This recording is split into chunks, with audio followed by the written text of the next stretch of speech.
Hey, it's Cassie from Curry Honda in Chicopee. You're listening to the Bax and Nagle podcast on Rock 102. Come see us at Curry Honda for the best selection of new and pre-owned vehicles. Experience the best at Curry Honda. Thanks for listening. Hollywood Trash is brought to you by Western Mass Masons. Contact them for all your foundation and chimney needs. Somehow you still care about what's happening in Hollywood. So from Tinseltown, 3,000 miles away, it's Steve Nagle's Hollywood Trash. Pawn Stars Rick Harrison has been met with a string of online hate after giving some high ball estimations on items found inside the White House. The 61-year-old reality TV personality visited the White House on Monday to attend a small business summit. During the event, he endorsed Trump, calling him potentially the best president in American history. Shortly after, TMZ caught up with Harrison and asked him to give valuations of different items found within the White House. This comes as Harrison met with a string of online hate after showcasing his support. So he puts out his support, but then he started, look at this bidet you got in the Oval Office. This is the one that washes the president's behind. This is the only the best I can do is number 2. Which is why you have it in the first place. In the street interview, Harrison was asked to share his estimation of various White House items. During his highball estimations, he said that it believed to be a single dinner plate would be worth $5,000 to $6,000. Do they not have like Chinette at the White House? You know, do we not? It's so much cheaper, and it's very solid, very firm. I got sick of washing dishes about 5 years ago, and I started using Dixie plates. Ain't nothing wrong with a Dixie. I was using Dixie cups until I found out who was writing the trivia on the side of them, and I was like, no. It's like having a bad omen in your house when you find out that information, right? Damn right. Yeah. Def Leppard frontman Joe Elliott has revealed that the band has adapted their recording process due to the pandemic, recording remotely instead of in person. This story what are we, 6 years in the past? Yeah, the change has been described as exhilarating and has allowed the band to nearly complete 2 albums. The group has about 17 or 18 songs written for upcoming records, with the plan to release this 13th studio album next, I guess because they recorded them during the pandemic. I see. Def Leppard aims to provide fans with an escape through their music and prioritize creating a positive experience for listeners. That's going to cost you a leg. I would say arm and leg. Already cost you one arm. Yeah. Deep Purple is set to release their 24th studio album, Splat. We already did that yesterday, didn't we? Yeah, but the plans are still on track. Described as their heaviest album in years, frontman Ian Gillan compares the new material to their classic hits from the 70s. The album explores the concept of the end of humanity as a transformation rather than destruction. Wow, I cannot wait for that. Listen, even at 80 years old, Deep Purple still kicks a fair amount of ass. Deep Purple is the color of your leg after bumping into a nightstand. It's the color of your hips after your third hip replacement. Rory McIlroy recently shared his insights from his Masters Championship dinner on the New Heights podcast with Travis and Jason Kelce, drawing parallels to the NFL star's upcoming wedding to Taylor Swift. The golfer, a 2-time Masters champion, offered wine recommendations for the celebration, suggesting French Bordeaux. McElroy's menu for the dinner included a variety of dishes to please all palates. The tradition of hosting a champions dinner before the Masters tournament was highlighted, with McElroy set to host another dinner next year. He also expressed gratitude for his family's support during his winning speech. Why would you be taking wedding advice from Rory? I have no idea. I bet you they're not using Chinette in that event. They should be. That's probably $5,000 or $6,000 a plate for that. If you're spending that much money on a dinner, you should probably not be using paper plates. What was the most expensive wedding you've ever been to? Like that you could guess probably cost a lot. I was at a wedding that had 400 guests. That's a lot. And it was at a very nice country club, and I don't know where that money came from, but it was pouring in from all over the place. I did one down in New Jersey, in Spring Lake, New Jersey, right near the ocean. It was called Doolin Shore Club. And they had like a string quartet. I was DJing the wedding. Right. They had a string quartet doing the cocktail hour. Oh, my God. It was $179 per person. Oof. Oof. Yeah. How many people were there? There was over 200 people at this thing. Yeah. No. And no. The funny thing was, it was a stand-up comic and a young lady whose parents clearly had a lot of money. Well, clearly it was not being paid for by him. And you could definitely tell the difference in the class of the guests, like which ones were his and which ones were her, because most of them showed up in sneakers and T-shirts, while all her family's friends, they're all dressed to the nines in their polo outfits and everything else.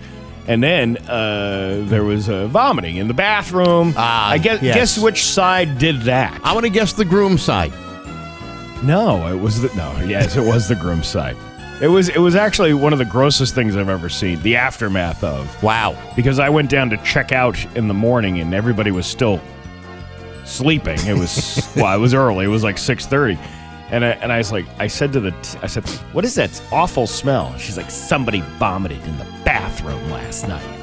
And it must have been terrible everywhere. That's awful. What an awful waste of money that was. Welsh singer Bonnie Tyler is recovering from undergoing emergency intestinal surgery at a hospital in Faro, Portugal. Well, that's a heartbreak. Well, intestinal, it's a fart break. Right. Yeah. The 74-year-old singer, known for hits like Total Eclipse of the Fart, is said to be recuperating well following the successful surgery. Well, I'm so glad she's back on track. How do we dumb this down so well? I can't imagine anything stupider. Fans, family, and friends are sending well wishes to her for her swift recovery. Tyler, whose real name is Gaynor Hopkins, is scheduled to tour Europe later this year to celebrate 50 years since her breakthrough hit, Lost in France. Okay. Wow, I cannot wait for that. And Kim Kardashian's Skims brand is introducing a scented swimwear line, claiming each beach bikini will smell like summer memories and fresh coconut. Really? Well, she must have had something to say. Oh my God, the last time I had something that smelled like that around me, Ray J was giving my love lasagna the old Hawaiian punch in that sex tape you can purchase on YouPorn for $39.95. Caitlin? Well, I never got that down and dirty with your mother, Chris Kim, but one night she did give my fuzzy sea cucumber a full body noogie. She had a real thing for exfoliating the old knuckle snorkel. What are you trying to say? What I'm trying to say is she once played all 12 minutes of Freebird on my pocket bassoon. Ah, your mother, shedding tears like a wounded sea cow while I tuned the meat sacks. Little Jerry Rafferty. Spafferty, I think his name is. And that's your Hollywood trash. Rock 102. Ugh. And now, Bax's View from the Couch. Brought to you by Rocky's Ace Hardware, your grilling destination. Weber, Big Green Egg, Uni Pizza Ovens, and Traeger Woodfire Grills. Hey, good morning, sports fans. How the heck are you? Folks, as you know, baseball is a simple game, a peaceful pursuit filled with gentlemanly rules designed to maintain sportsmanship and high-spirited, good-natured competition. However, there are times when you got to teach a guy a lesson. Perhaps throw a little chin music when he starts to crowd the plate. Perhaps you slide into second base, spikes up, or perhaps you take a swing at a guy just for the heck of it. Either way, while it's still very much a part of the national pastime, those moments often do come with serious consequences. Just ask Framber Valdez of the Detroit Tigers. As many of you may know, the left-handed Framber Valdez was slapped with a 5-game suspension yesterday for intentionally hitting Trevor Story of the Red Sox with a pitch in the 4th inning on Tuesday night. This resulted in a near bench-clearing brawl with Valdez getting ejected from the game. Valdez claims that hitting Trevor Story was completely unintentional. However, Detroit manager A.J. Hinch, who also received a 1-game suspension, failed to defend Valdez right away, saying after the game, quote, "We play a good brand of baseball here, but that didn't feel like it." Both Valdez and Hinch were also fined an undisclosed amount of money, and just to put the icing on the cake, last night, the Red Sox completed a sweep of the Tigers with a 4-run shutout, which is something they haven't done all season long. Now, while plunking guys is a long-standing baseball tradition, I should point out that handing a 5-game suspension to a guy that only plays once every 5 days isn't really much of a punishment. The real punishment goes to the Red Sox, who continue to keep Trevor Story in the lineup. With a batting average of .203, the third worst on the team, and 47 strikeouts, which is the worst in the entire Boston roster, Trevor Story is currently the 4th worst hitting shortstop in the American League. In other words, this was the most productive hit that Trevor Story's had all year long, and yet we get to keep him, even though he's caused a lot more damage than the guy that just started a 5-game suspension. But hey, enough of my yapping. Sports brought to you by Rocky's Ace Hardware. Pancakes, bacon, eggs. Breakfast is on the griddle, the outdoor griddle. Go to Rocky's, turn your Weber gas grill into a griddle with Weber's carbon steel griddle inserts. Rocky's is your grilling destination with outdoor griddles and griddle inserts all over the store. I'm Bax. That's my view from the couch. Rock 102, Springfield's classic rock.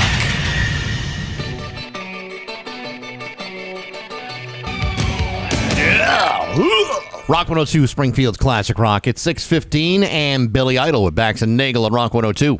Sunny with a high of 62 today. It is 48 right now in downtown Springfield. Speaking of Billy Idol, this week on Baxy's musical podcast, Mark Laff is my guest, is the original drummer from Generation X, Billy Idol's old band. Oh, sweet. Fascinating interview. You can check that out on Apple Podcasts, SoundCloud, Spotify, and on the app. Brought to you by Metro Chrysler, Dodge, Jeep, and Ram. Chicopee and Rock 102, Springfield's classic rock. Thanks for the shirt, by the way. I just put it in my car. I'm wearing it today. Pretty dope-looking shirt. Available right now only at the Raspberries in Ludlow. Very dope-looking shirt. Very limited amounts at this point, but very cool. You got a little Devo hat on there? Got my Devo. No, it's not a Devo hat. What is that? It's an energy dome. Whatever. It's the Devo. It's a de-evolution energy dome. From the Devo thing, right? Well, yes, but of course it goes quite beyond that, doesn't it? I guess so. Mm-hmm. Anyway. Anyhow. How many pennies you got at home? Way too many. Here's a story out of 22 News this morning. As a legislative prescription sits idle, the Healy administration this week gave business and consumers the lay of the legal land as pennies dry up from circulation and rounding is introduced at retail. The U.S. Department of Treasury ceased production of the penny last year after it determined making more of the coins would not be fiscally responsible or necessary to meet the needs of commerce in the U.S., given the increase in non-cash transactions and the very low purchasing power of a single penny. When the Lincolns were last minted in November, it cost $3.69, giggity, to manufacture 1 penny. So really? It makes sense to eliminate something that is costing you more than what the actual face value of is. What's it cost us to make a nickel? Make a nickel? I don't know. See, I don't know. I mean, $3 per penny is so it must cost way much more than the value of a penny. So you got to figure all the other coins must make. Well, copper is But pretty valuable metal. But is it real copper anymore, or is it like a mix of metals that they use to Well, every time I chew on pennies that I find on the ground, they taste very much like real copper. Yeah. You're like walking around like Peter Griffin with the belly full of change. That's right. Yeah. One more stropony. On Tuesday, the Department of Revenue and the Division Standards each issued guidance on the new landscape.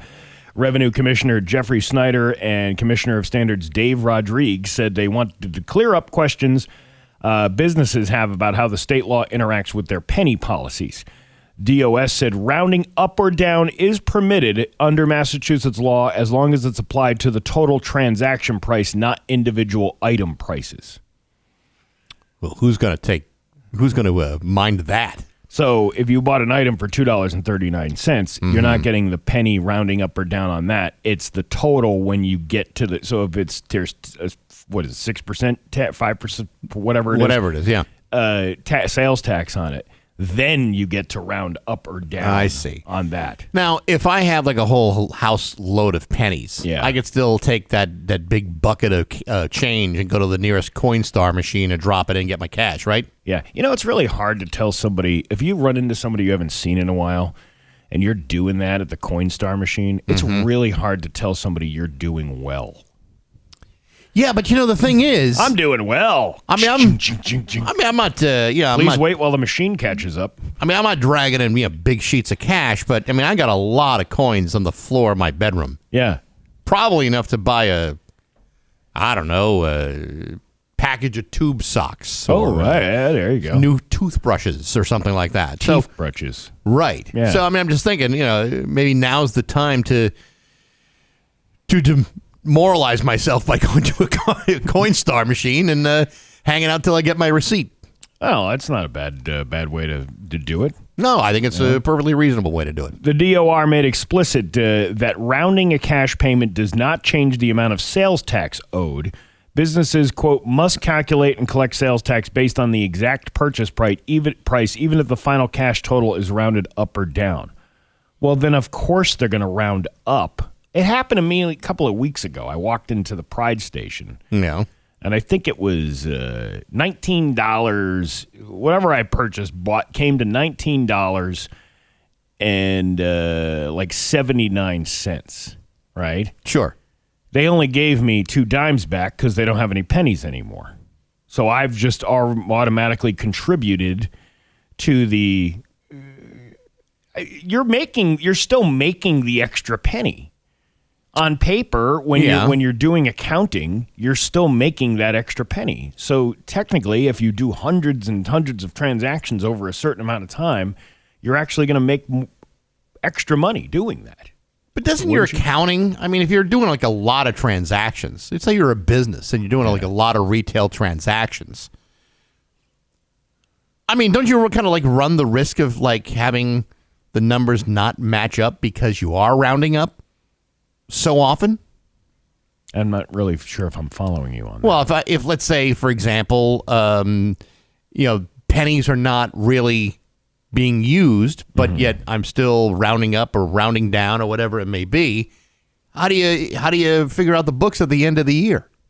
That's a good question. That's to me, if I'm a bookkeeper, I don't know what the hell's going on in my life. The whole idea of the rounding up thing, I know that for a long time with the voluntary, and they still do it when you go to like a CVS or something. I am not giving you the opportunity to make a giant donation that I've contributed to on your behalf, so that the corporation can get the tax write-off for the for the charitable contribution. So let's say you go in CVS and it comes to 89 cents is the last 2 numbers on the transaction. Would you like to round up to give money to the American Cancer Society? Now, a lot of people will go, yeah, it tugs at my heartstrings. I know of a lot of people that have died of cancer and cancer research. But you're not getting any credit for donating that 11 cents. They are getting all the credit. Of course, at the end of the month, they take all that stuff that everybody rounded up and they send out a check. And you know what? I don't even know if they are doing that. No, it's just like an assumption. They're telling you something that because it's an accredited business, that you think that, oh yeah, my money's going to. Yeah. I got to tell you, for a while I was taking, after the whole AFib thing, I was taking a blood thinner, Eliquis, which is a very expensive. Ooh, it sounds fancy. It does. It's very sophisticated and very pricey. And every time I would get charged, and my copay was $70 for it, I thought, hey, you know what? This is like the last time that I really want to be shaken down for a charitable contribution by a CVS, I should say. So, no. I'm going to say no. I will pass. If I want to make a charitable contribution, I'll do it on my own time, but not through you after you've just shaken me down for my scripts. You know what? It would be fine if I got the thank you from whoever. You know what I mean? Like, let's say they're collecting money for people who are disabled and they need a wheelchair ramp out in front of their house. So they put a wheelchair ramp out in front of the house. When I drive by that house and I see the guy in the wheelchair, he ought to turn around and go, thank you so much for your rounding up at CVS. I couldn't have had this without your contribution. All I want is the thank you. Yeah, well, that would require a certain disclosure on who donated and who didn't. I mean, he may be just like thanking people that had nothing to do with his ramp. So you give everybody stickers to put on your car so you can recognize, hey, this guy rounded up at CVS. Yeah, well, you could do that too. And you could do it in tiers. Like this guy did 20 cents versus 10 cents or 5 cents. And you get a different color. enthusiastic thank you. I got this whole thing figured out, Bax. I just want to thank you for the penny. No problem. The penny that I donated so you could ramp yourself up to the front door of your house. It's 625 on Rock 102. A driveway done the right way. A driveway done the wrong way. They look the same for now. But wait for details. It's 628 with Bax and Nagle on Rock 102. Liam has the full form. I couldn't remember his name for a second. It's that guy. Liam, yeah. A couple of things going on. First of all, the Metallica keyword for the day coming up after 8 o'clock. Your chance to see Metallica in Las Vegas at the Sphere. We'll give you all the details about that a little bit later on. Also, Thunderbird playoff hockey tickets for tonight's game. If the Thunderbirds win tonight, they will advance into the next round. They'll face either, I believe, Wilkes-Barre or Hershey. So we'll get to the bottom of that a little bit later on, and so much more. All right, you ready to laugh? Yes. Let's laugh. It's Bax and Nagle's Joke of the Day I'm funny how? I mean funny like I'm a clown, I amuse you, on Rock 102, I make you laugh. Springfield's classic rock. And Jesus said unto his disciples, come forth, and you shall receive everlasting life. But John came fifth and just got a set of steak knives. I see what it's like a contest or something. Peter came last and had to eat the biscuit. Yeah, well, that's it. Taste the power of the biscuit. That's right. Yeah, that's right. Bax and Nagle in the morning on Rock 102. Here's 633 with Bax and Nagle on Rock 102. It's time for news brought to you by Aquapump, an expert in all water supply systems, from the well to the pump and into the house. Here's local radio icon Steve Nagle. Thanks, Bax. Ollie's Bargain Outlet is holding the grand opening celebration for 2 locations in Hampden County. The Bargain Outlet announced on social media that the event will take place beginning at 9 a.m. at both locations. The store offers a wide range of products, including, I like to sound like, what's his name from Price is Right? Roddy. Oh, God, what was the guy's last name? Rotten Roddy or whatever. Roddy Piper. Rowdy Piper. Roddy Piper, yeah. The store offers a wide range of products, including books, food, toys, electronics, home goods, clothing, furniture, flooring, seasonal items, cleaning supplies, hygiene products, hardware, and more, up to 70% off the prices. I'm here to chew bubble gum and shop at Ollie's, and I'm all out of bubble gum. I haven't seen that in forever. I remember, I saw that movie in the theaters when it came out. It was with a buddy of mine. We went to go see the movie, thinking, this is the dumbest frickin' movie I've ever seen in my life. Yes, but it's a cult classic. That's the funny part about it. It's a cult classic, but yet I'm sitting there, first run, I'm thinking, this is so stupid. Can't wait to see it again. There's a lot of movies like that. When Tommy Boy first came out, I didn't like it when I watched it. I thought it was like, this is just an extension of a SNL skit, or that's basically what it was an SNL skit turned into a movie. Even though it wasn't on SNL, I'm just saying the way it was written, and it was like. But now it's like, how many lines do we refer to from that movie that didn't really get a lot of great reviews when it came out? No, it got trashed. In fact, it almost never got made because the script was so flimsy. So I went to shake my brother's hand the other day when I saw him, and he goes, "Brothers don't shake hands. Brothers got a hug." Anyway, Ollie's was founded in 1982 and now operates more than 650 stores across the U.S. Their merchandise often comes from closeouts, overstocks, packaging changes, or manufacturer refurbished items. Now, Steve, won't you be appearing at one of these locations? Yes, from 3 to 5 this afternoon. I'll be at the Cooley Street one. And won't Pat Kelly be at the other location in Agawam from 11 to 1? I guess so. Wow, it seems to me that Ollie's is getting a whole double dose of Rock 102. Yeah, but you know what? The Springfield one is going to have more people at it because I will be there versus Pat Kelly being at the Agawam one. I think what they're doing is they're trying to wind themselves up for real excitement. So you start off with Pat, That ends at 1. Everybody always goes, and I guess that was okay. And then you're going to be at Cooley Street and pow, pow. Yeah. It's like a 1-2 punch. I'm actually glad Pat Kelly's going to be at that other one, because then he's going to have to deal with the pitchforks and torches over that Agawam Cinema sign being moved down the ladder. Right. To put the Ollie sign up on top. Right.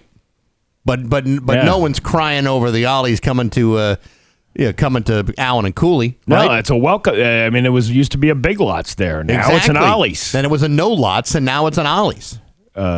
Some lots. It was some lots. Well, but once it closed, there was just a lot, like an empty lot. Everyone was going to all the other shopping locations in that plaza. I say some lots because I'm sure there were people living inside. Maybe not officially. Perhaps not. No. Ollie's opened both locations last month and is operating Mondays through Saturdays from 9 to 9 p.m., Sundays from 10 to 7. Visit the Agawam location on Suffield Street and 390 Cooley Street in the Five-Town Plaza. If this were not a news story, I'd almost say it sounded like a commercial. The funny thing is, all of that information in that news story was the very copy points that I had to make my commercials for today. Well, what separates news and commercial content is a very thin line. They didn't. What was the? There's that show that 22 News runs, Off the Desk. That's what those. Well, the one girl's on maternity leave now, so she's definitely off the desk. But it was like Mean Girls doing the whole. Oh my God, get in, loser! We're doing news. I didn't see that on the after show.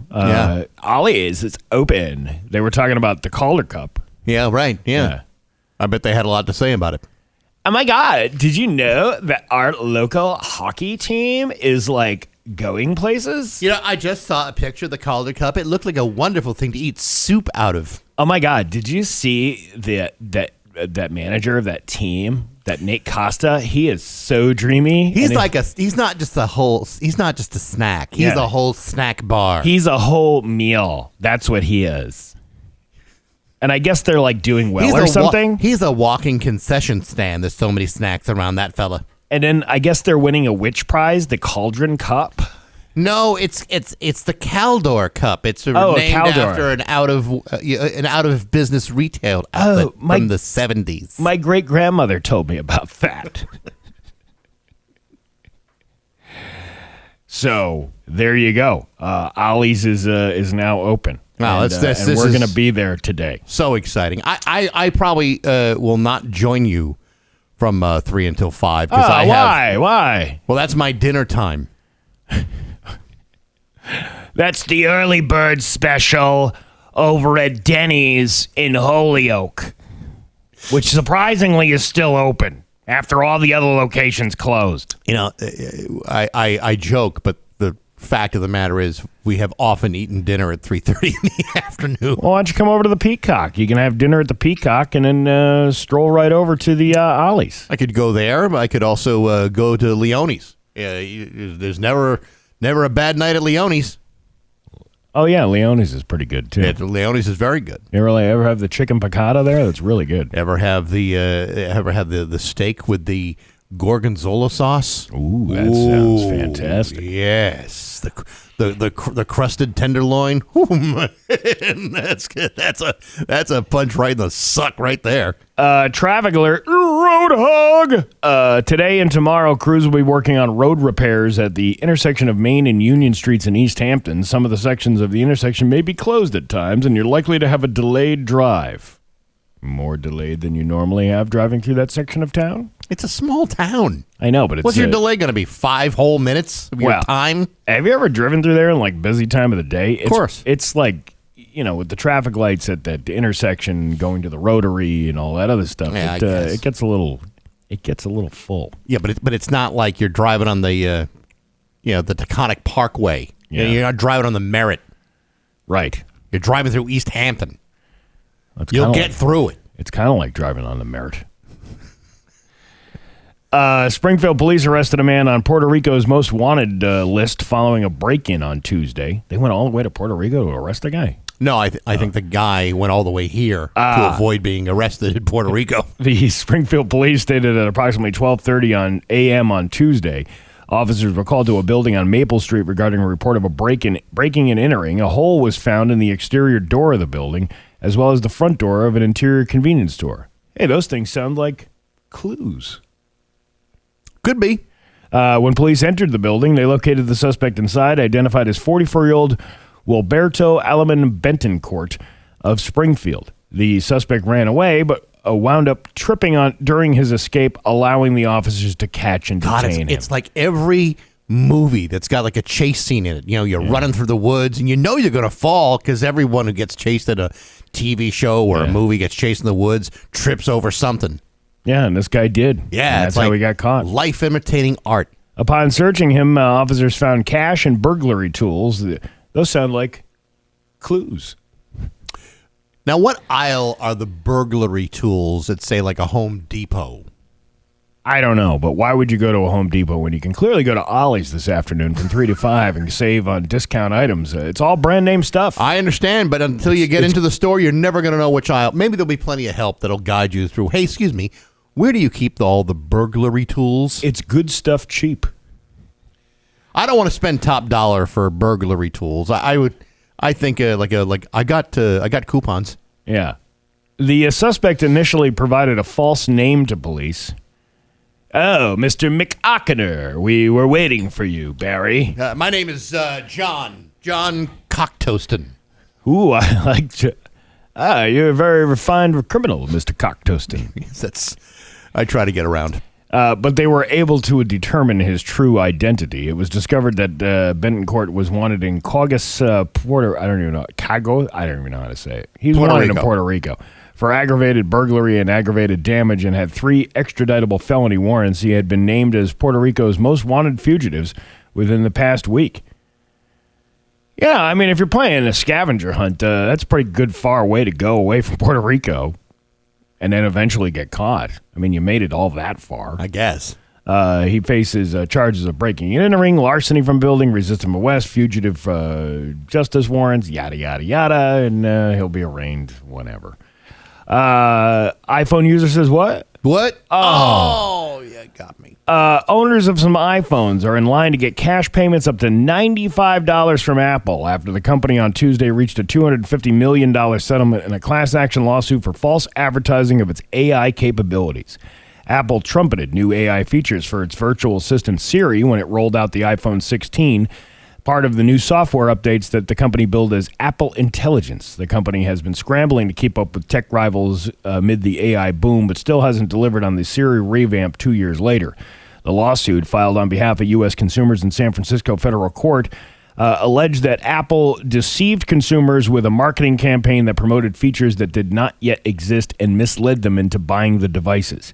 Lawyers for the iPhone buyers asked a court for preliminary approval for the proposed $250 million settlement. If approved by a judge, it would be one of the biggest ever for Apple.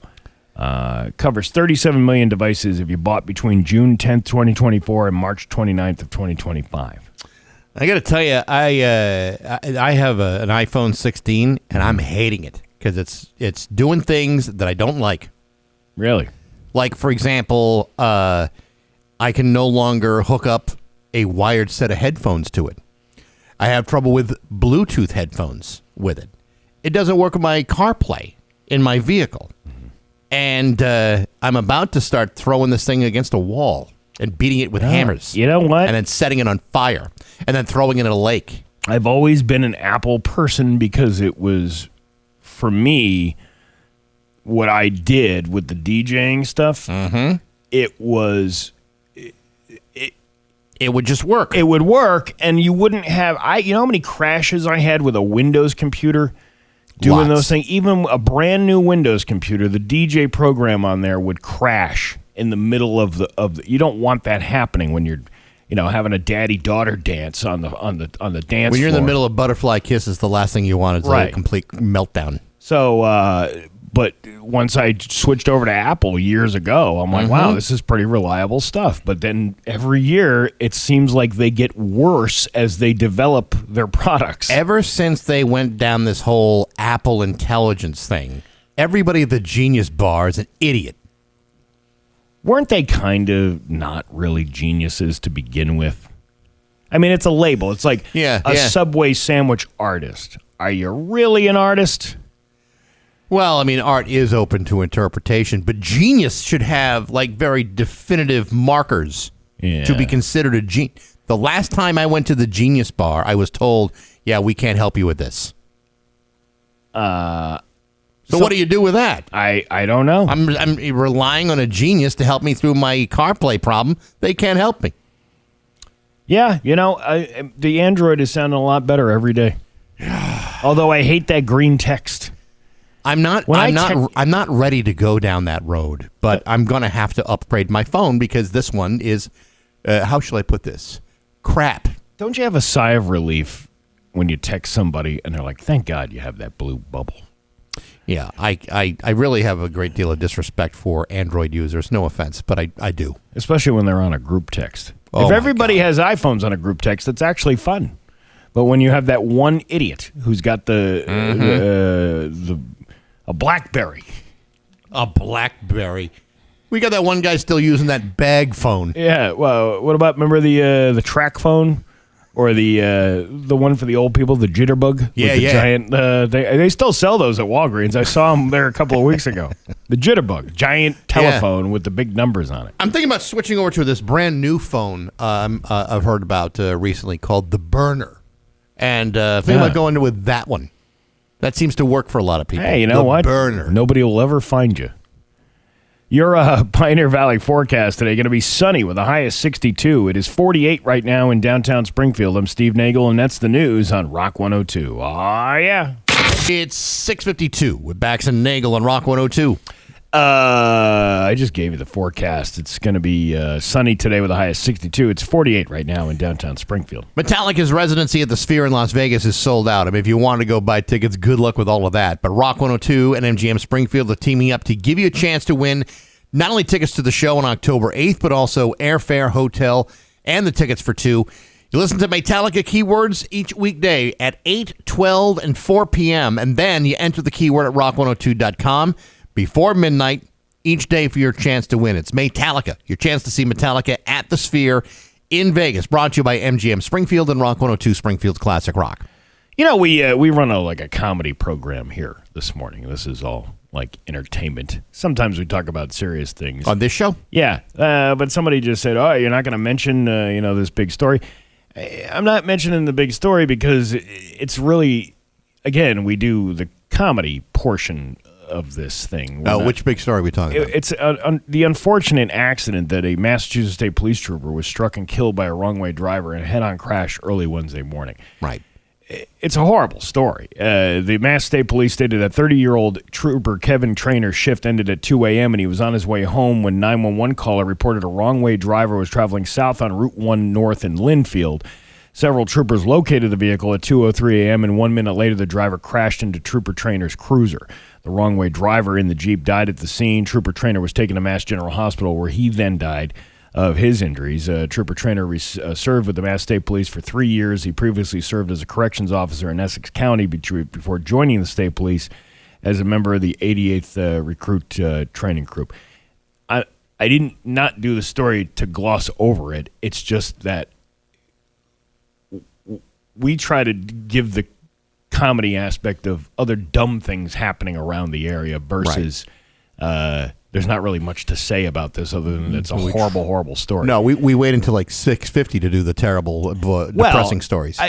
But it kind of brings up a good point. Yeah, thank you. It kind of brings up a good point, though. Like, this is one of the things that I fear the most is driving down an interstate highway and having a car come at you at 70 miles an hour or even 90 miles an hour, depending on how far, and it usually involves somebody who's under the influence of something. The thing is, you've seen it. I've seen it. Yeah. It's scary as hell, and you hope that it gets resolved in a way where nobody gets hurt. Yeah. But, some people just... things happen on a highway, man, that you wonder how do people survive any of these kinds of things. Yeah, we've done countless stories over the years of people going the wrong way. So when you see, like, when Connecticut does that whole alert system, they're doing that. If the car goes in the wrong direction, it starts alerting them. But if you're, like, hammered, those lights are gonna stop the person who's sober who accidentally has turned into the thing. And listen, I did it once too, completely sober, because of the way this particular intersection up when I was in Syracuse. There's an intersection to get on this I-690 that goes around the city of Syracuse, and if you're not paying attention, you can easily turn into the exit lane of the thing. And as soon as I did that, you see the two signs that say "wrong way." I saw it not that long ago. Jenny and I were in Windsor. And we were getting back onto 91, and there was a car in the wrong direction on the on-ramp. Yeah. And the cops had just arrived, and I don't know what was going on, but it took a little while before, because they were letting people go by, but it was very slow getting on. Yeah. And it was not clear why was this car in the wrong direction on the on-ramp of this highway, other than that they thought, well, this must be my exit. But it was like it was really weird and very. You put all these scenarios in your head when you don't have the answers, and that if you relied on local news to tell you what they saw, you'd never really understand. Well, why was this guy going in the wrong direction? We saw a car parked the wrong way on an off ramp. Yeah, that's it. That's all you got. That's all I got out of that. Anyway, I just wanted to acknowledge that. And our condolences go out to the Mass State Police. It's 6:57 with Bax and Nagle. And now, Bax's View from the Couch. Brought to you by Rocky's Ace Hardware, your grilling destination. Weber, Big Green Egg, Uni Pizza Ovens, and Traeger Woodfire Grills. Hey, good morning, sports fans. How the heck are you? As you know, for the last 152 years, horse racing fans have wondered whether the winner of the Kentucky Derby will win the Triple Crown. It's all anybody wants to know. Nobody's asking whether the jockey is up for it. No one's asking if the trainer has that kind of time. It's all about whether or not the Kentucky Derby winning horse has enough fear of the glue factory to win the Preakness and then the Belmont Stakes as well. Of course, it's only happened 13 times in history, and yet people ask the question like there's a good chance it'll happen again. Well, guess what? It ain't going to happen this year either. Yesterday, it was announced that Golden Tempo, the winner of last weekend's Kentucky Derby, will skip next weekend's Preakness Stakes.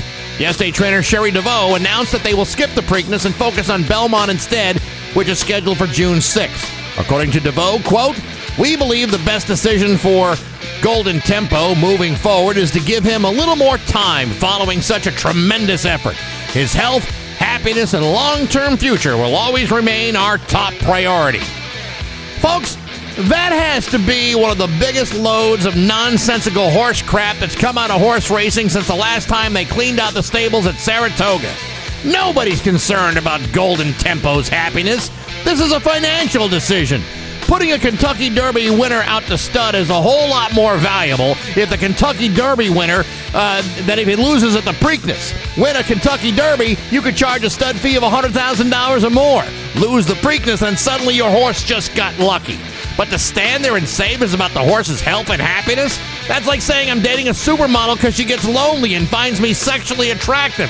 And I think all you need is a slight shimmer of honesty and a decent set of vision to know that's simply not true. And it's certainly not true in this case with this particular horse either. But hey, enough of my yapping. Sports brought to you by Rocky's Ace Hardware. It's the merry month of May, and there's so much to do in the yard and the garden. Go to Rocky's, get garden tools, fertilizers, a lawnmower, a wheelbarrow, a string trimmer, a hanging basket. Suddenly your place is looking great with a little effort and a quick trip to Rocky's Ace Hardware. I'm Bax. That's my view from the couch. Fields Classic Rock. It's 7:12 and The Who with Bax and Nagle on Rock 102. Intense song. Intense. It really is. There's no doubt about that. 62 and sunny today. It's 48 in downtown Springfield. Do you ever have fake ID? For a period of time, I used an ID from a guy named Joe. Yeah. Joe was 6'2", blonde hair, blue eyes, and it worked every single time I had to use it. Really? Yeah, he was everything I wasn't. Yeah, and thin, muscular, blonde hair, blue eyes. Again, I never cracked more than 5'9", so yeah, it worked. And those were humans checking those IDs. They weren't computers or anything like that. Not back in the mid-'80s, you didn't have computers doing that. They just needed the date on there to make sure that you were old enough to purchase whatever you were going to purchase. Actually, I'm not even sure that the date was necessary. I just think they wanted to see some sort of state identification. I had my regular New York State driver's license still from when I was in Syracuse, right, and then moved here. And then by the time I was like 19, I was told that if you just take a colored pencil and go over that 78 to make it a 73, you could just put a little dot in there. It worked like a charm. It was crazy how easy that worked. Yeah, those are a simpler time. Now, don't they scan your identification? They do, but that's kind of where this story is leading. This is from the UK, by the way, so I don't need to read it in a British voice, do I? No, please don't. It's been months since the UK government began requiring stronger age checks under the Online Safety Act, and recent research suggests those measures are falling short of keeping kids away from harmful content. In some cases, even drawing a mustache has been reported as enough to fool the age detection software because it's AI, and the AI doesn't know. AI can't figure out a fake mustache? No, they probably What kind of intelligence is this? Have you seen the pictures that AI comes up with? I had hair, for God's sakes, on my picture. No, I understand that. I mean, it's not accurate, but I mean, they were fooled by a simple fake mustache? Like keeping booze away from teenagers or nudie mags out of the hands of young lads. That's how you can tell it's from the UK. We would never call that a young lad in this country. Slapping a big restricted 18-plus label on parts of the internet has not stopped kids from testing the limits. Those limits, according to the UK online safety group Internet Matters, are an easy sidestep. The group surveyed over 1,000 UK children and their parents, and while it did report some positive effects from changes made under the Act, many children saw age verification as an easy-to-bypass hurdle rather than something that kept them genuinely safe. A full 46% of children said that age checks were easy to bypass, while just 17% said that they were difficult to fool. The methods kids use to fool age gates vary, but most are pretty simple. There's the classic use of a video game character to fool video selfie systems, while in other instances, children reported just entering a fake birthday or using someone else's ID card was required. Hence what you just said about the guy's Joe, whatever his name was. His name was Joe, and again, I look nothing like him. Even to this day, I look nothing like Joe. He didn't grow into looking more like me. Yeah. The report even cites cases of children drawing a mustache on their faces to fool age detection filters. While nearly half of UK kids say it's easy to bypass the online age checks and another 17% say it's neither hard nor easy, only 32% say they've actually bypassed them.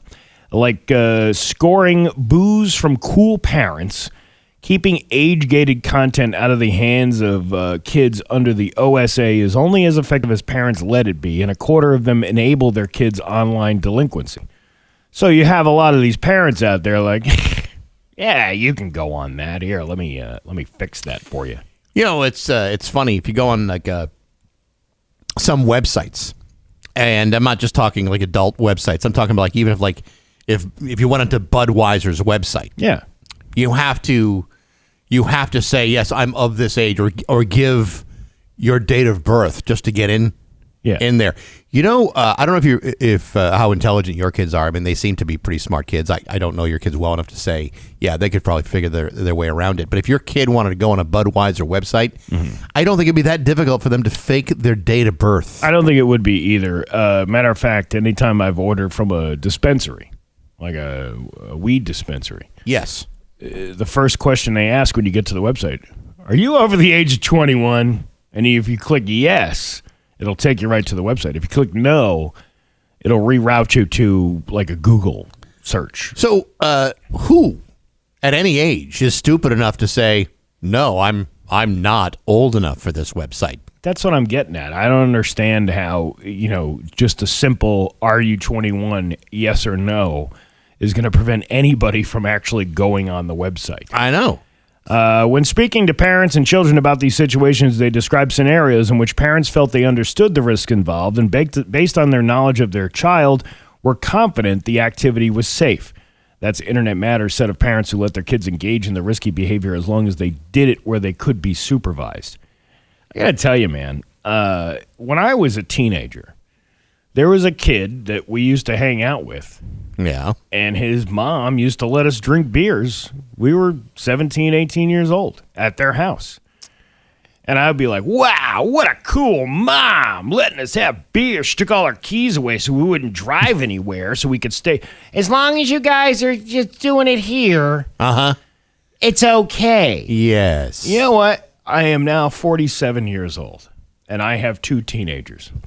There ain't no way in hell that I would ever allow them to consume alcohol in the house, even when they didn't have any friends over. Yeah. Let alone having other parents' children in my home consuming anything that would be either alcohol or weed or any of that stuff. Age does tend to change your perspective. When you're 16 years old and your buddy's dad is buying booze for you kids, you think, oh man, this is like, I wish my parents were this cool. But then, when you're in your 40s and you have kids and you say, no, I'm with you. There would have been no way in hell that I would have provided booze for my kids, or any of and especially for any of their friends, because I can't be sure what some kids' parents want or don't want from their kids. Absolutely. I mean, why would I take that kind of assumption? On the other hand, you want to be really disturbed by something. A kid who was turning 21 years old this year was born in 2005. Okay, thanks for putting that into perspective. Think about that for like a 2005. Oh man. Oh God. You're gonna need a beer to celebrate that. I'm gonna start drinking all over again just because of that. That statistical information. I think one of the things that really started changing my perspective on this was when when my oldest daughter was first born. And it was shortly after that, and there was this horrible story out of East Hampton that happened where this young girl was, I think she was probably 15 or whatever. She was a friend of the girl who lived in the home. The parents had let the girl consume vodka, where she then had too much and passed out in a shower and then unfortunately drowned in the shower. It was a horrible, horrible story, and that was one of those things that be like, wow, like you don't realize the impacts when you're 17.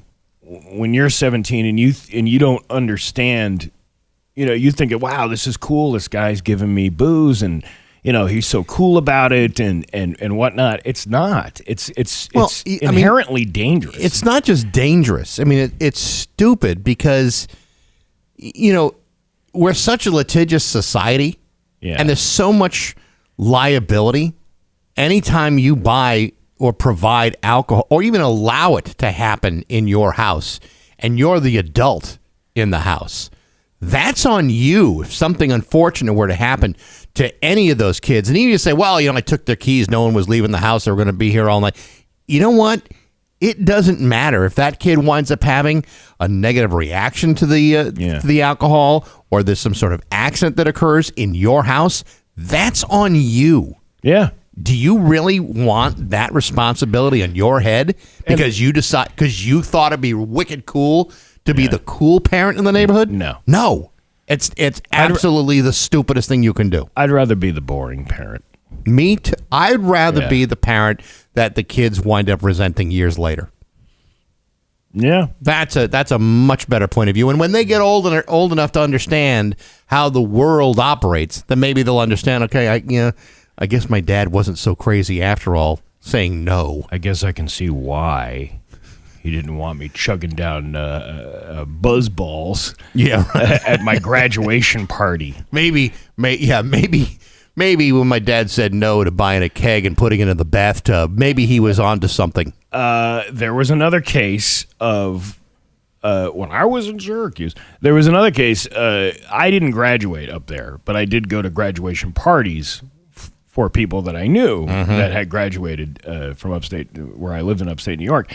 And there was this one family who would provide booze. Like they had a bar. Like they were true alcoholics. They had all this nice stuff. I don't know if they had money or whatever. It was this beautiful like A-frame house overlooked the lake. It was, and it was the dad. He knew he bought them the keg, and then we were in the woods behind the house. Yeah, he's like, as long as I don't see nothing.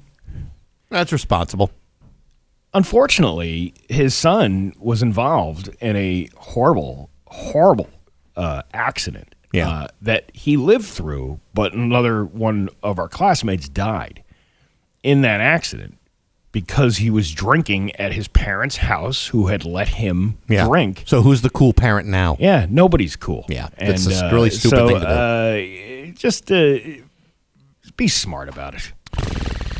It's 7:24. Wow, what a Debbie Downer of that story. Man, what was that whole thing about isn't there a $20 dinner at a comedy show tonight? Yeah, we're going to be talking about irresponsible parents tonight on stage at the Shortstop, along with some meatballs and pasta. And please be sure to tip your waitress when you order from the bar. Absolutely. It's 7:24 on Rock 102. The Rock 102 app. Download it and take Springfield's classic rock wherever.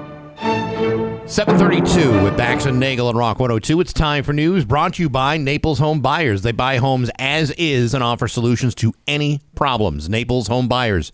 Here's local radio icon Steve Nagle. I like that mega mimosa. That's like when Johnny Depp was in court and the guy was like, and you poured yourself a mega pint of wine. And he's like, a mega pint of wine. Isn't just a pint just a pint? I mean, it's an actual measurement. Yeah. I mean, a pint of wine is pretty hefty. Let me say, like mega pint. That's like I gained like 5 megapounds. Yeah. It's just 5 pounds.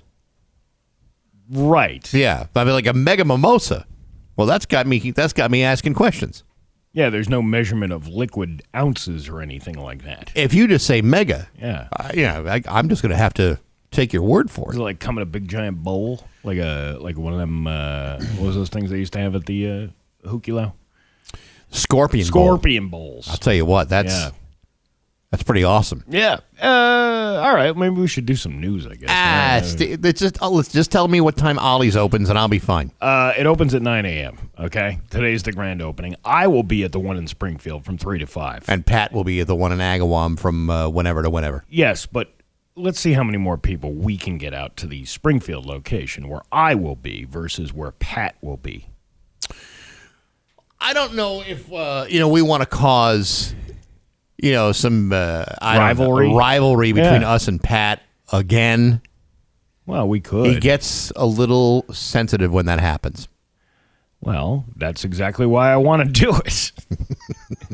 I mean, between the little Pat and sock puppets, I don't even know what the hell's going on in this place anymore. Well, he was giving relationship advice last night. I saw that. Yeah, video. I saw that one. That's a good call on his part. Because if I'm going to take relationship advice, it's going to be from Pat Kelly.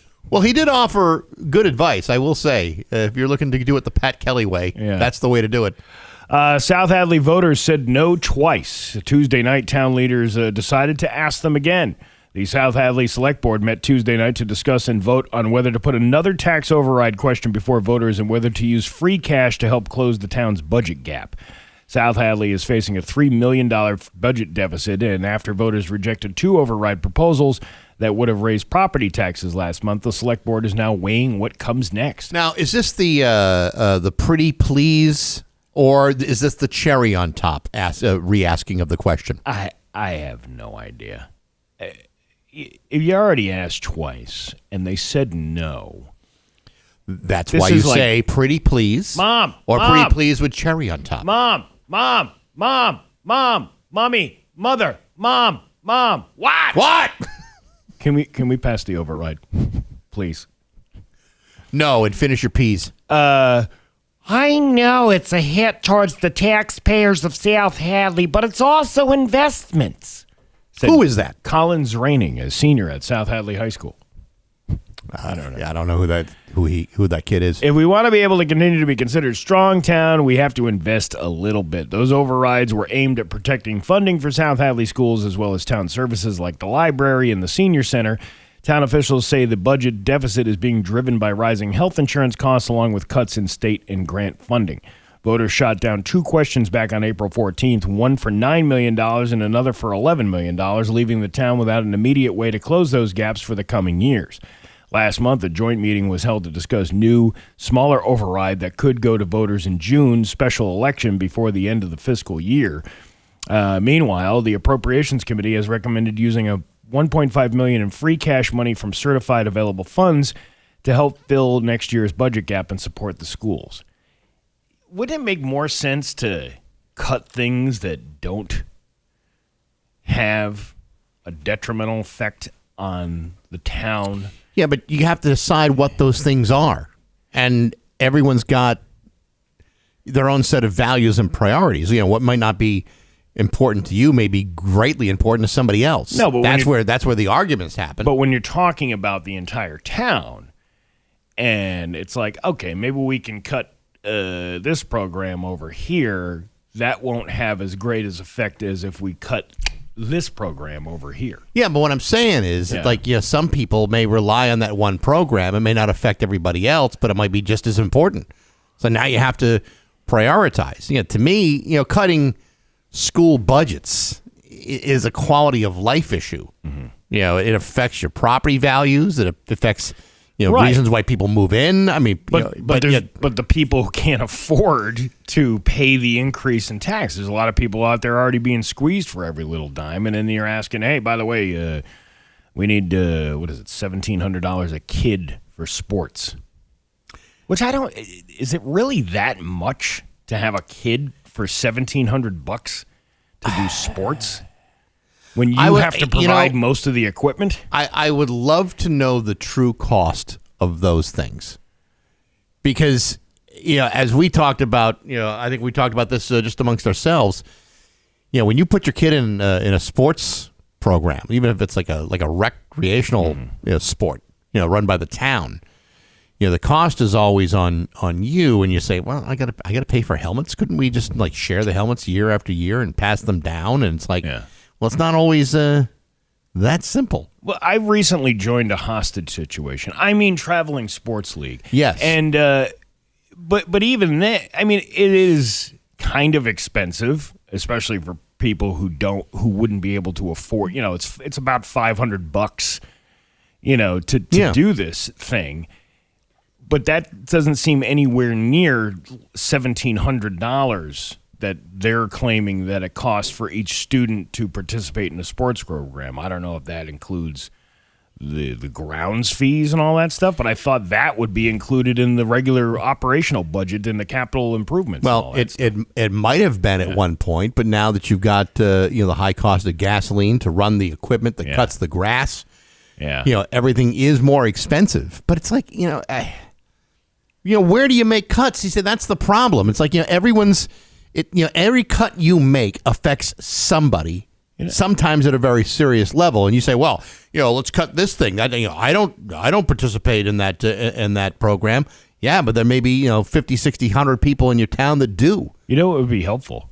Audits. Not just for the state, but for local municipalities too. I was talking to someone who was kind of politically connected the other day. A lot of the things that go on in the state are already audited. It's just that, we want an audit on top of the audit. And there seems to be some sort of redundancy for some people. I mean, I think, do a transparent audit and be honest about it. Let's see what we find out.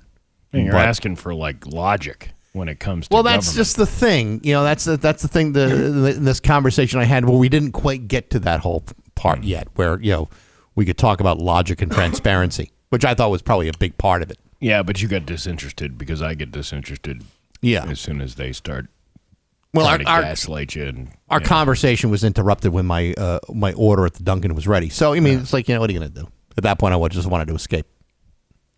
You went to Dunkin', huh? America runs in Dunkin'. Yeah. I usually go there when I have to have a colonoscopy and get that clean out done.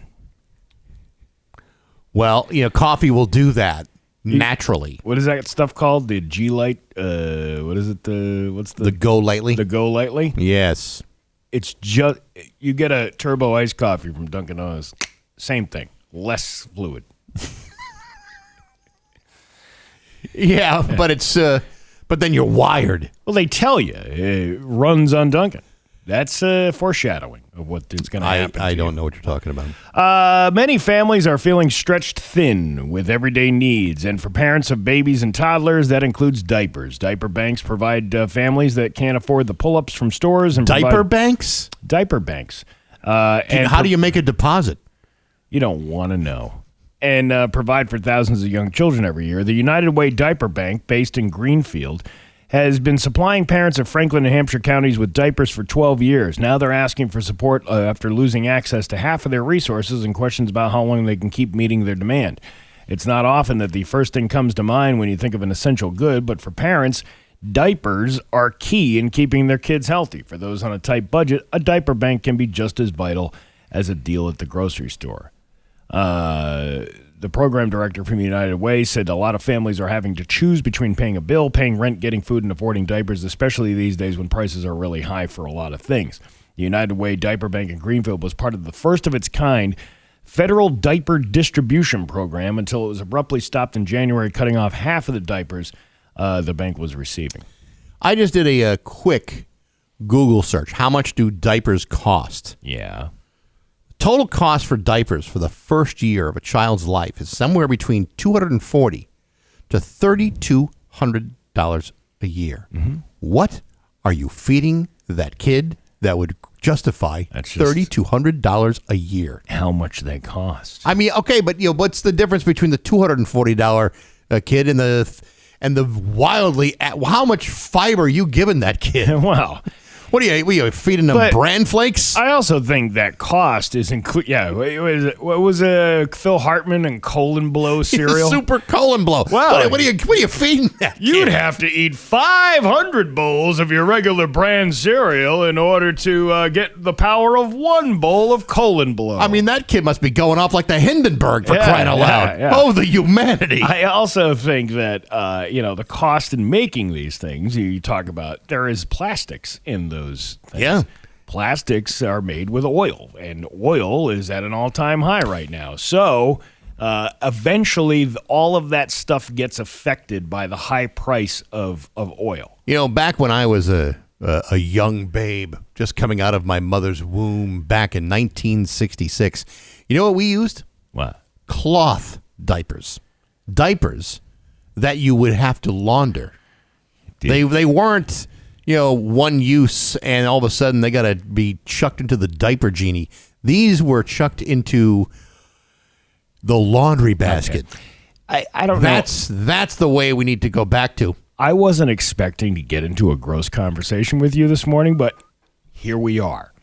There was an episode of that Cheapskate show, that Extreme Cheapskates. Yes. Now I know that a lot of that stuff is embellished, and it's for God's sakes, remember that guy Pat Oates? I sure do. He was on one of those reality TV shows where he was selling his dead mother's clothes.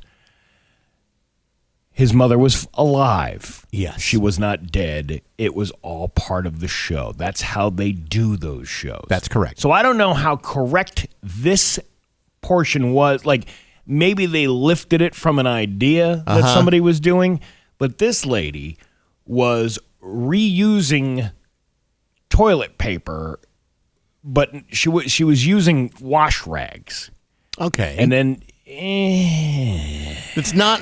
I mean, listen. I know where you're going with this, and I understand your shock and the disturbance you're feeling.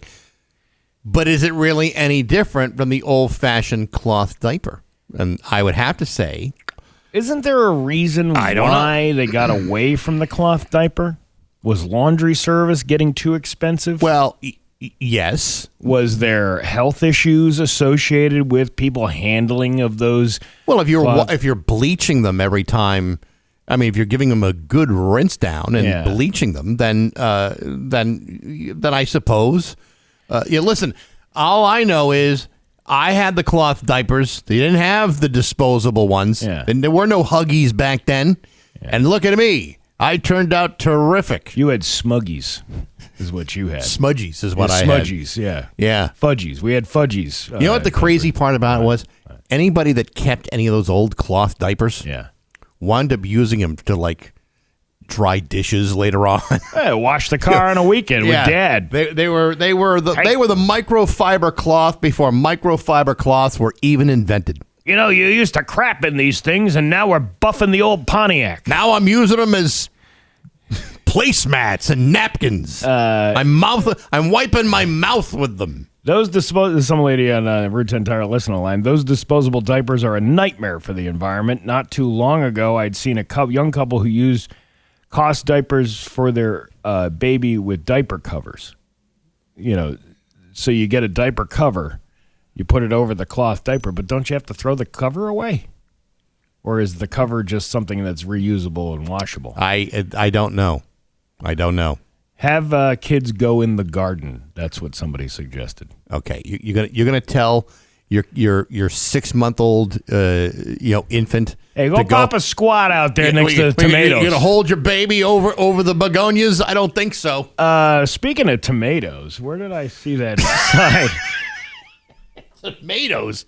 Yeah. All right. You know what? We'll come back and do this story. All right. We're out of time. It's sunny today with a high of 62. It's 48 right now in downtown Springfield. I'm Steve Nagle, and that's the news on Rock 102. With Bax and Nagle and Rock 102. I just gave you the forecast. Talking about, we were talking about all like diapers and. Yeah. What'd you say? Tomato. You mentioned tomatoes. In a private conversation. Was it? Yes. It was? Yeah. Yeah. Well, I thought we were on the air and we were talking about. No, tomatoes. we were not. We were talking about I was talking about like tomatoes, a little salt on them, delicious. We were just talking about tomatoes on the air. I said you mentioned tomatoes, but not because of a conversation we had. We were talking about.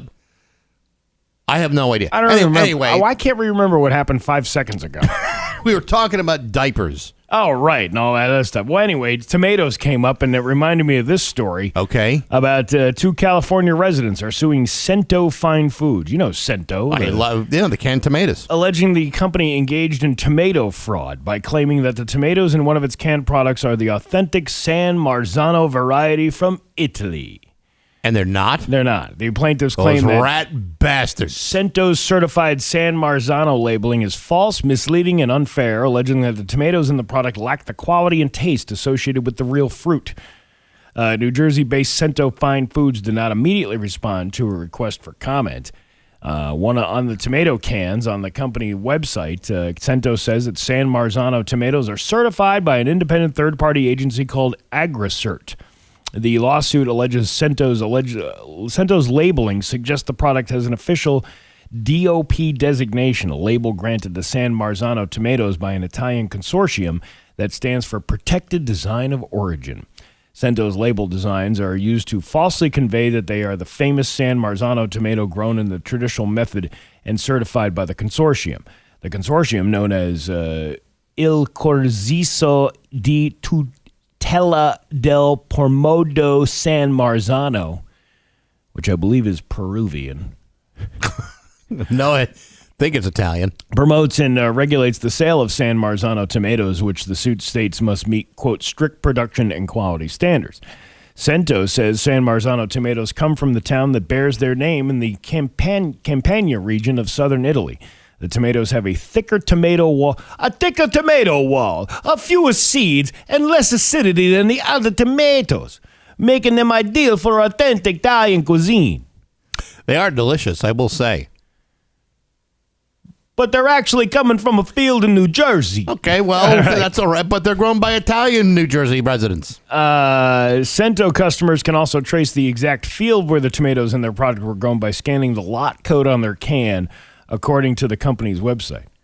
So they'll bring you all the way to Italy, where the fields of tomatoes are grown, and somehow your little map brings you all the way back to Rutherford, New Jersey, where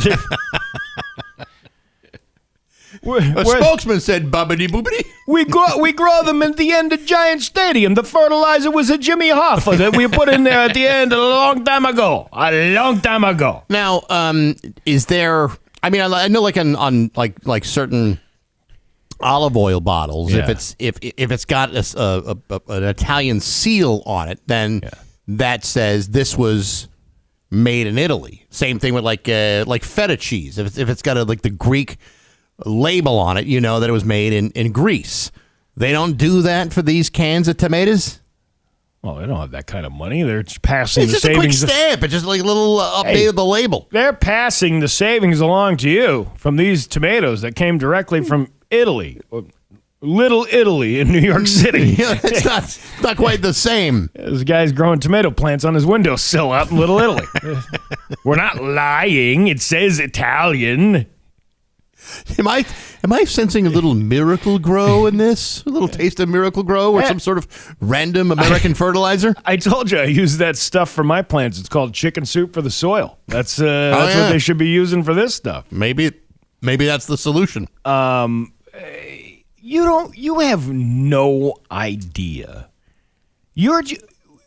Everything is made up in this world. You're just taking the word of somebody that says, yeah, these tomatoes come directly from Italy, from that town that's certified. We even tell you what field it came from. Right. It's just made up. Yeah, because the person who's clearly buying a can of tomatoes probably doesn't have a whole lot of money to do a travel excursion to go and find where you're basically just taking the word of somebody that says something. Yeah. You know, it's funny though. It's like you'll see cans of stuff that says like no GMOs. Whoa. But the can and the packaging is loaded with chemical sprays that ensure freshness. As an Italian company and being a Catholic, we look down on the GMOs. No, GMO says a what? Genetically modified organisms. That's yeah. Oh, I thought you were talking about taking it in the can with the tomato. No, for crying out loud. We don't like those That's disgusting. GMOs. That is offensive to many people, and I support their offense, Steve. I do. But again, you're just taking the word of somebody when somebody says organic or when somebody.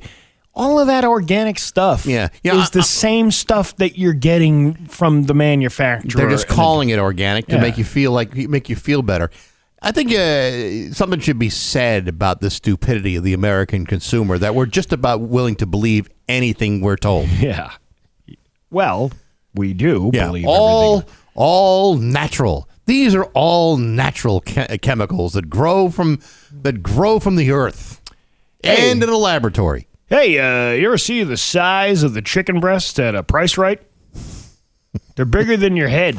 That's right. And I've never been to a farm where I've seen like an overly endowed chicken, walking around the chicken farm going, "Hey, look at me! I just had these done." Well, that's because we have healthy chickens. These are organic chickens, the steroid-using chickens that we have. Right.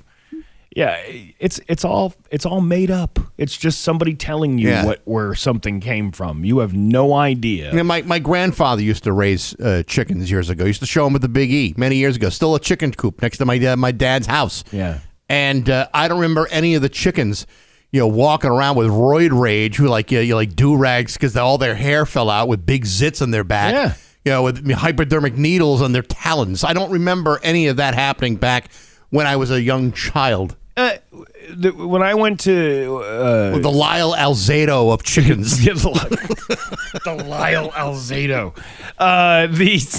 the whatchamacallit, when I went to this farm to table restaurant down in South Carolina, last year, delicious place, right? Sure.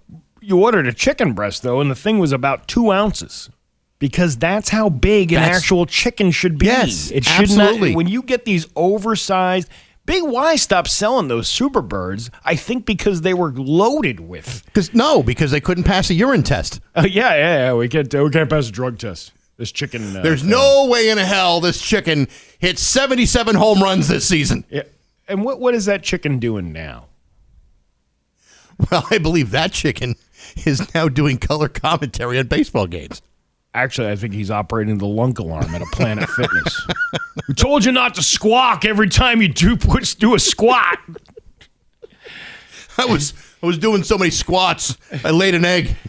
Oh, my God. What just came out of you? Organic material. Or breakfast. One or the other. It's 7:59 at Rock 102. Call or text us anytime now. Bax's View from the Couch. Brought to you by Rocky's Ace Hardware, your grilling destination. Weber, Big Green Egg, Uni Pizza Ovens, and Traeger Woodfire Grills. Hey, good morning, sports fans. How the heck are you? Folks, as you know, baseball is a simple game, a peaceful pursuit filled with gentlemanly rules designed to maintain sportsmanship and high-spirited, good-natured competition. However, there are times when you got to teach a guy a lesson. Perhaps you throw a little chin music when he starts to crowd the plate. Perhaps you slide into second base, spikes up. Or perhaps you just take a swing at a guy just for the heck of it. Either way, while it's still very much part of the national pastime, these moments do come with consequences. Just ask Framber Valdez of the Detroit Tigers. As many of you know, left-handed Framber Valdez was slapped with a 5-game suspension yesterday for intentionally hitting Trevor Story of the Red Sox with a pitch in the 4th inning on Tuesday night. This resulted in a near-bench-clearing brawl, with Valdez getting ejected from the game. Valdez claims that hitting Trevor Story was completely unintentional. However, Detroit manager A.J. Hinch, who also received a 1-game suspension, failed to defend Valdez right away, saying after the game, quote, "We play a good brand of baseball here, but that didn't feel like it." Both Valdez and Hinch were also fined an undisclosed amount of money. And just to put the icing on the cake, last night the Red Sox completed a sweep of the Tigers with a 4-run shutout, which is something they haven't done all season long. Now, while plunking guys is a long-standing baseball tradition, I should point out that handing out a 5-game suspension to a guy who only plays once every 5 days isn't really that much of a punishment. The real punishment goes to the Red Sox, who continue to keep Trevor Story in the lineup. With a batting average of .203, the third worst on the team, and 47 strikeouts, which is the worst of the entire Boston roster, Trevor Story is currently the 4th worst hitting shortstop in the American League.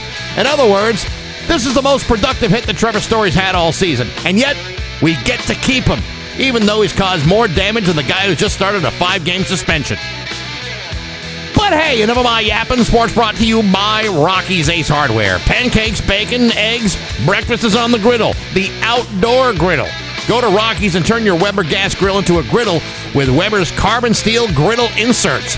Rocky's is your grilling destination with outdoor griddles and the inserts. You'll find them at your neighborhood Rocky's Ace Hardware. I'm Bax. That's my view from the couch.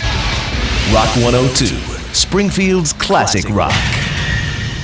Springfield's classic rock. It's 8:14 and Led Zeppelin with Bax and Nagle on Rock 102. Sunny and 62 today. It's 48 in downtown Springfield. Steve, it is time for the Metallica keyword for this hour. As you know, Metallica is coming to the Sphere in Las Vegas. We have tickets to that show, plus airfare and hotel accommodations.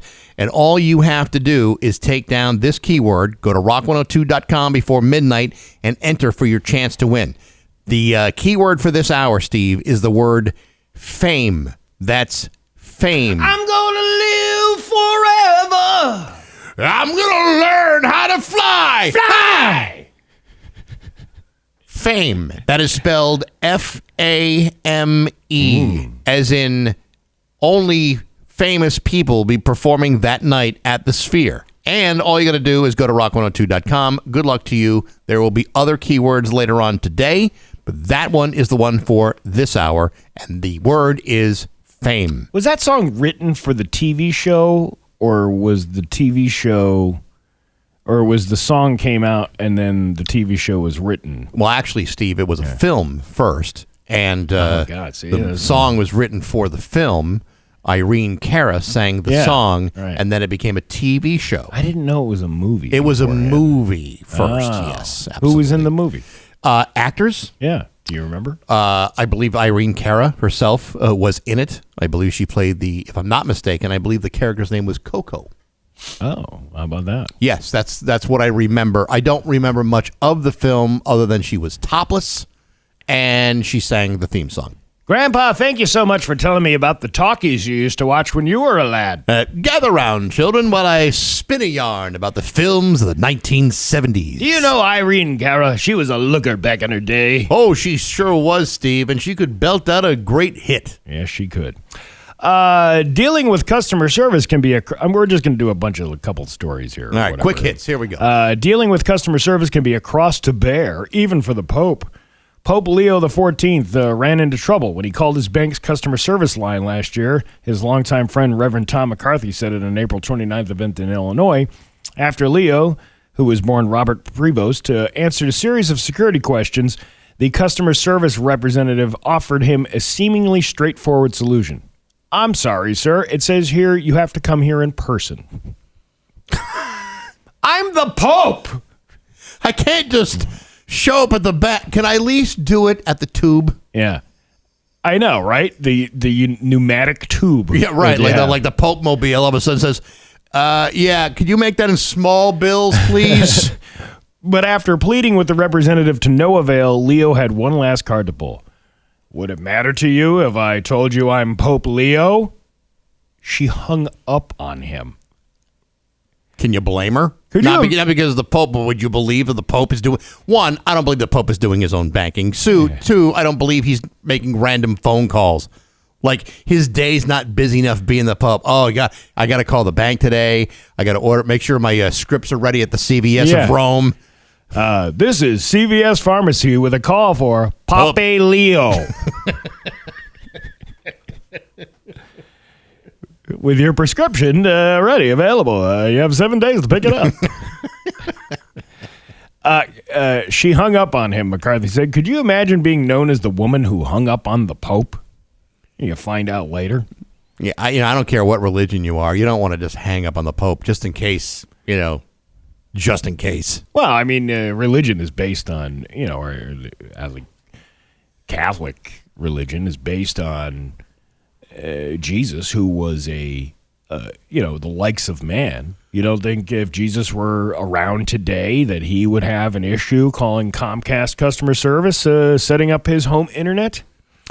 I would hate to be the other person on the Comcast call center that has to take a phone call from Jesus. Yeah. If Jesus has a problem with his internet service, I would like to think, I'd like to think that Jesus could call his dad, who's probably the best IT guy there is. No, and the dad's like, you're 33 years old. You can do this on your own. Yeah, you need to call customer service. I'm not ordering for you at the restaurant again. You can do this yourself. I mean, you're an adult now.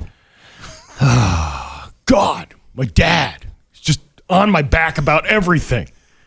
My dad acts like he's this omnipotent being that knows everything and has created everything. You know what I used to do when I used to have to talk to customer service at the cable company?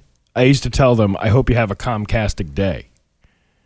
You used to say that? Yeah. Oh, clever. And then they changed to Xfinity, and I said it the last time, which was only a few weeks ago when I got a new internet router. Yeah. I said, have a Comcastic day, and she goes, what? And I said, you get it? It's a joke. It's having a fantastic day, but you're having a Comcastic day because you work at Comcast. And she goes, actually, we've changed our name to Xfinity now, so it doesn't have any of the Comcast. Like no sense of humor with these people at all. You can't get anywhere in this world anymore.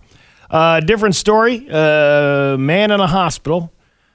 A bizarre traffic accident is drawing close comparison to a Roadrunner cartoon after a motorist slammed into a mural that closely resembled a tunnel entrance.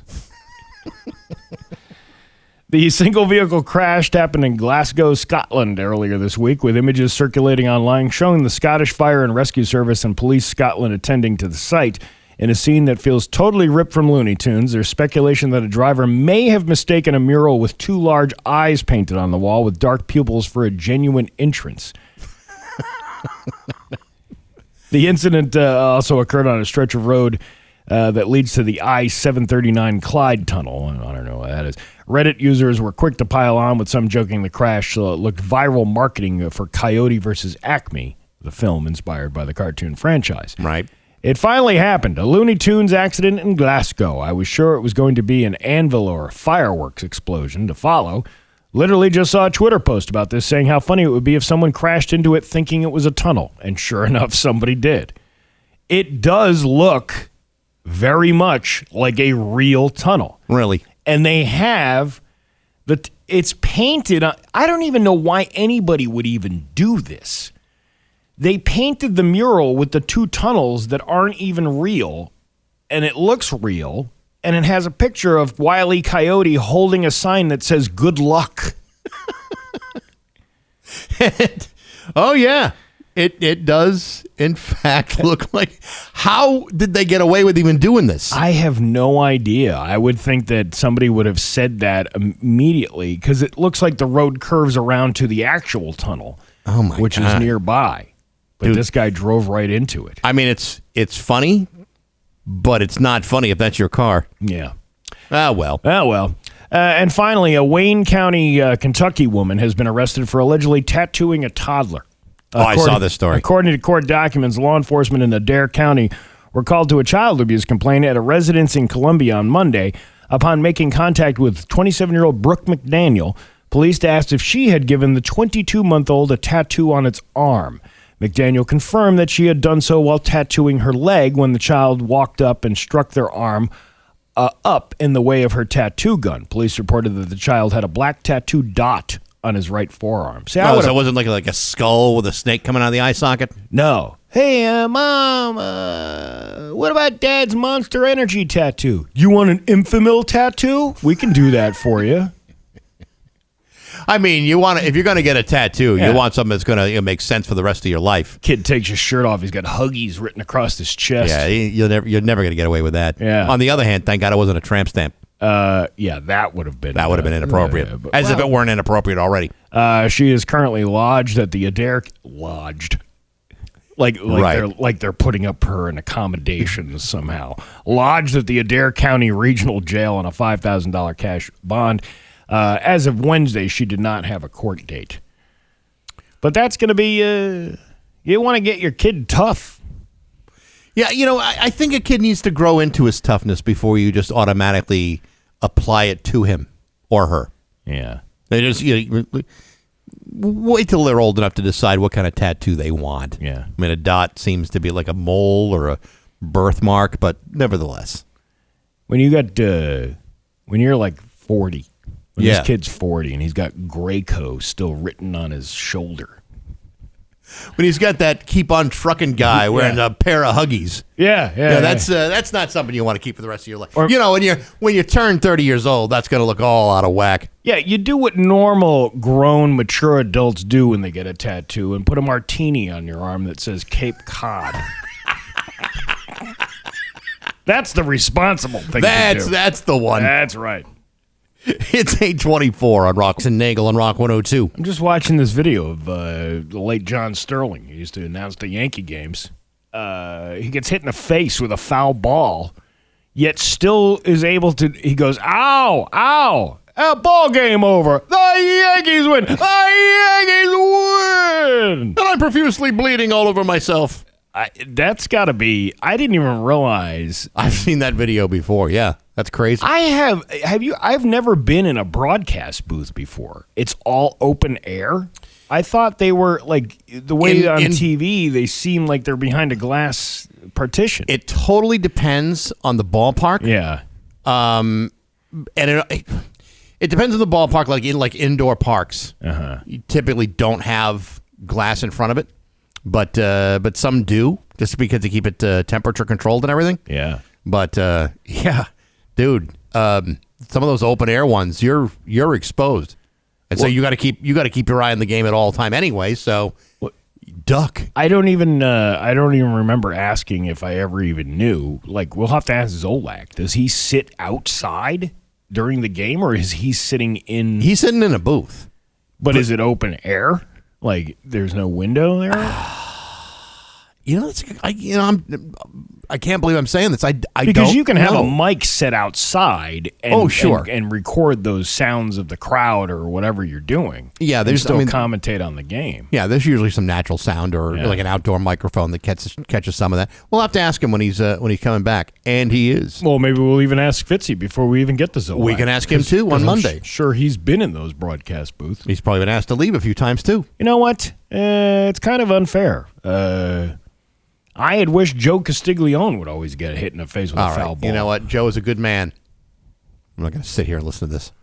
Well, he might be a good man. It's just the team that he works for is Listen, the evil. Joe is a regional institution, and I will not sit here and have you besmirch him in any way, shape, or form. And I just got hit in the face with a foul ball, and it really hurts. It really hurts. The entire ballpark is spinning around. We'll be right back after these massages. I told you, Marty and I did that bit of the Joe Castiglione talking to the cancer kid from the Dana-Farber Institute and still calling the plays in the middle of the game.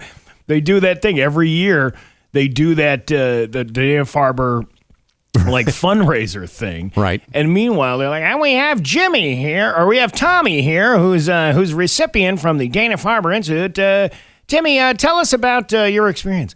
Well, I had swing and a miss and a high fly ball to right center field. It is gone. And the kid's trying to like tell his heartfelt story, and Joe Castiglione keeps interrupting him with and a high fly ball out to the green monster. It is gone.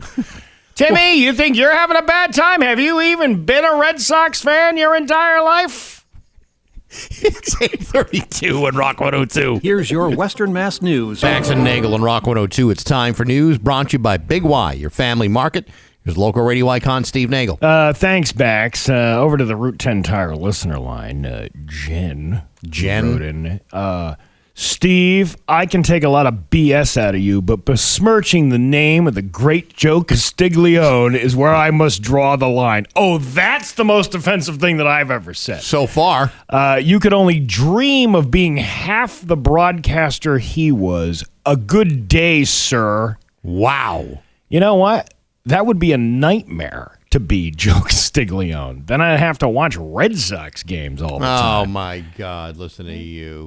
Listen, I'm sure he's a great broadcaster, sure. It's just there's a lot of people out there that are talented that have to work for things that they don't really want to do. You mean like John Sterling? Yeah. Because that guy sucked. What are you talking about? He's no Joe Castiglione, I can tell you that. Yeah, but he got hit in the face and didn't miss a beat. I think Joe Castiglione would be crying like a little girl if he got hit in the face with it. Not Joe Castiglione. Joe Castiglione got hit right in the face with a screaming baseball going right at him, like 5 feet away from the plate, and he'd still give you what the latest update on the Jimmy Fund. And a 1-2.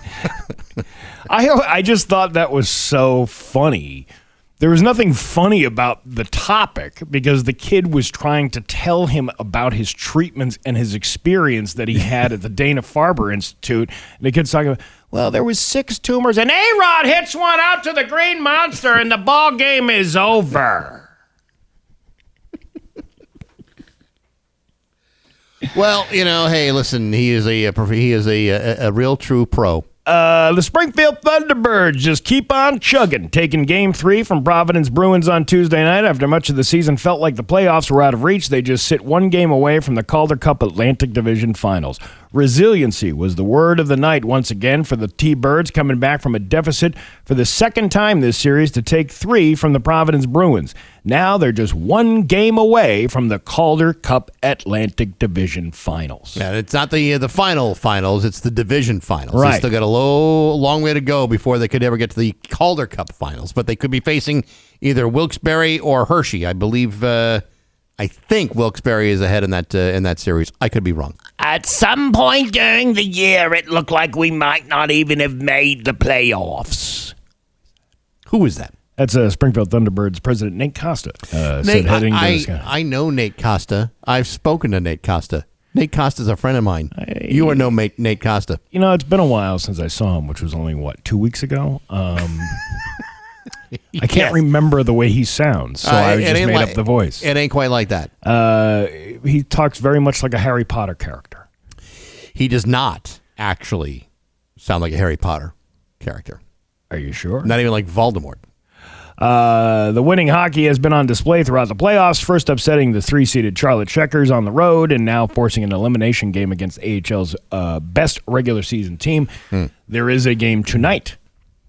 at the Thunderdome. And in fact, the Wilkes-Barre-Scranton series, Wilkes-Barre is ahead 2-1, and Game 4 of that series is also tonight. Well, there you go. So, I mean, Thunderbirds theoretically could win tonight and know exactly who they're playing. Yeah. Tonight.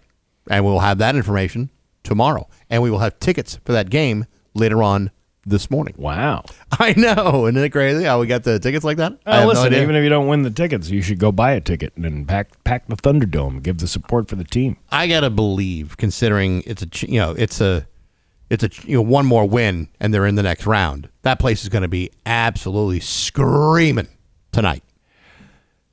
It's going to be a mayonnaise midget mash fest. Couldn't have said that better myself. A spokesperson. AAA? AAA. A AAA. AAA. A AAA spokesperson said last month that Massachusetts drivers aren't saving much money on electric vehicles because of higher electricity rates in the state. Well, that's good to know. In Massachusetts, we have higher electricity rates, so you actually aren't saving a ton of money driving an EV, according to Mark Shieldrop, said as gas prices. Why don't you just pick it up? Oh, because he tripped over it. I mean, if he shield dropped, just bend over and get it. However, one local car dealer said new incentives and discounts are making EVs more affordable. Gary Rome, owner of Gary Rome Hyundai, said EVs can actually cost up less up front than gas cars with federal changes, state rebates, and dealer incentives. When they took away the federal rebate of $7,500, the manufacturers lowered the price of cars by $7,500, and then there's the other incentives, and the rebates are now up to $10,000, which is great if you're shopping for a car there. But there are plenty of those, like the Teslas and all that stuff. Mm-hmm. These things are like so much more dangerous for the environment than what they are actually set out to do. When you see those cars and they go on fire, and the fire department just lets them burn because they can't even put it out with a fire hose or even the firefighting the battery. Yeah, the batteries isn't all lithium batteries. That's right. Yeah. Yeah, I mean, I don't think it's the perfect solution. They killed that guy who invented that steam engine for cars. Yeah. Yeah, we would have saved a bundle on steam. I could get water from my sink anytime I wanted. And now what happened? Well, we have the technology to do that. It's just been the patents were all bought up by big oil. That's right. And they'll never see the light of day. Imagine how efficient that would be. What, having a steam engine? Steam engine. That's it. Just a couple of cups of water and ba-boom, you're off. Ba-boom? Ba-boom. Those are actual technical automotive terms. I'm trying to find at least one more story before we get out of this. This hell trap. Make it a good one. Well, it's 8:42 on a Thursday. All right. I got things to do today. I do too. I got appearances to go to. Right. And I have interviews to do today. I got a busy day ahead of me. Well, who are you interviewing today? You really want to know? Yeah. I'm I'm welcoming back Ian Dench from EMF. Ooh. Yeah, unbelievable. Yeah, that's the guy who wrote that song. Wow. Huge international hit in 1991. That's unbelievable. It is unbelievable. They're actually coming to Boston on Monday and to Hamden, Connecticut on the 16th. Tickets are $500. No, I don't think so. But, that's why I'm talking to him. We talked about that whole concert thing yesterday and in all the news stories, because it's a national story now about these. Why don't these artists just say, we're not going on tour because of low ticket sales? And they're all making up excuses. Like that, it was Meghan Trainor. Well, I just had a baby. I'm like, you knew you were having the baby before the tour was even decided. Because they don't want to say anything that's going to make it seem like their career is in the crapper. It's not about the career being in the crapper. It's about people not wanting to spend the money. And but when it comes to their spin on why they had to cancel a tour, no artist is going to say because of low ticket sales, because they don't want the bad PR of that. Just give it up. Just say, okay, you know what? Maybe we were charging too much for a Meghan Trainor concert at $500 a ticket. $150 is what they are now. Like, lower the price. That would seem to be the answer. Yeah. But hey, look, it's 8:44. I got us to the end. Good work, Steve. Yeah, I appreciate your recognition of that. By the way, somebody said, that lady, the Jen, that said, don't besmirch the great Joe Castiglione. This guy says, ask Jen if she wants to come out and do 5 minutes at the $20 dinner and a comedy show. Yes. That would be something. It sure would. It's going to be sunny today with a high of 62. Tomorrow, rainy with a high of 58. It is 51 right now in downtown Springfield. I'm Steve Nagle, and that's the news on Rock 102. Oh, yeah. Hey, it's Steve Nagle. Excited to... And Soundgarden with Bax and Nagle on Rock 102. It's going to be nice and sunny today with a high of 62. A little cool out there. Yeah, it was warm last couple of days, and now... It's going to be a little chilly, but it's a nice chilly. It'll warm up. 51 right now in downtown Springfield. We were talking before about the Thunderbirds tonight. Big game, game 4 of their best of 5 game series against the Providence Bruins. Providence is a very good team, but if the Thunderbirds win tonight, it's done. It's over, and then they go into the next round, which is the divisional finals, and that could be either against Wilkes-Barre or Hershey. Wilkes-Barre's leading that series. They could end it tonight, too, and then you'll know for sure. As far as what tickets are going to look like in that series, I don't know.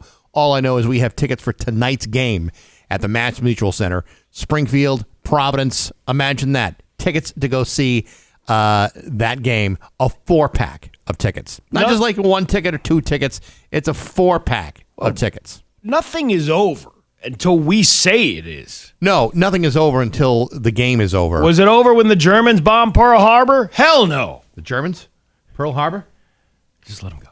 He's on a roll. Yeah. He's rolling. And it isn't over now. Yeah. Anyway, can you imagine going to a game tonight? Nonstop excitement. All those people.